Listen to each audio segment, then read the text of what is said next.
Hello artists, before we cut out your now dry dessert, we're going to add a little thing called value. And you could do this with a regular pencil if you want things to look gray. If you have stuff on your cup that needed to have color, you could also use colored pencil on there or possibly crayon. So let's start with an easy area. We're going to make value, so dark and light areas. And what we're going to do, we'll start with the stem. I'm holding the pencil so it's laying down, and I'm going up and down, making it dark.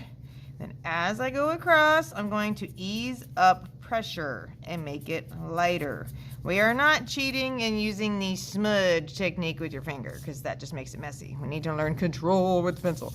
And then down here for the base, we want a little shadow there as well. So we're going to make it in a C shape where it's darker towards the edge, and then gets lighter as it goes forward. Same thing over here. C shape, it curves, gets lighter as it goes in. We don't want to make it flat all the way across because then it won't look round anymore.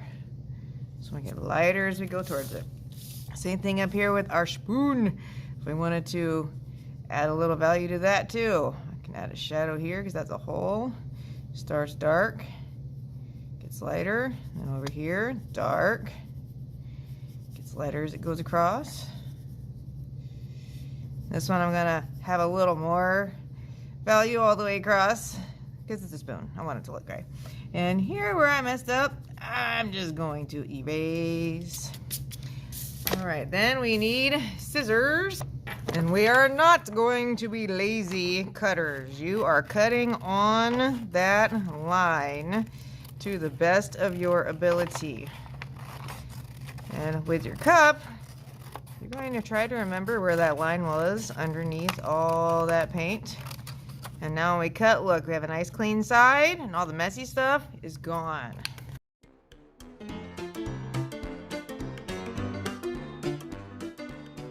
Mr. Tebow's backgrounds were usually very light colored. That way you would notice the dessert. So you will have some light colors of paper to choose from. Please get your name up at the top and your class.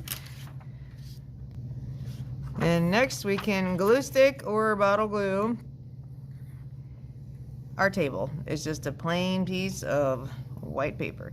Notice how I'm keeping the bottle glue away from the edge and I'm making sure it touches as I go around. If you hold it up high, it makes a very big mess. If you put it on the edge, it oozes out. All right, take this and line it up. There's our table. And with your dessert, same thing. Glue stays away from the edge. Bottle should be touching your paper.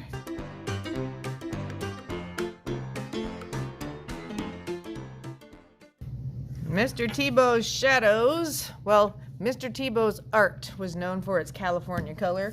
You'd see a lot of blues and purples for shadows instead of traditional grays. So down here at the bottom, starting at the base of my stem, I'm going to use just a crayon and make a shadow that's shaped, it's kind of round, like an oval. And then we can color it in. Trying to be very careful to not get it on the actual cup itself.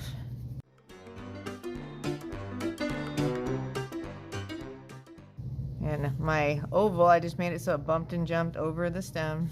So it's like there's imaginary light shining right here on the glass. And next up is the fake whipped cream. For the fake whipped cream, we will have a whipped cream station. And this is made up of glue and shaving cream. You definitely don't want to eat it. All you have to do is scoop some out. If you have extra dripping down, just scrape it on the cup.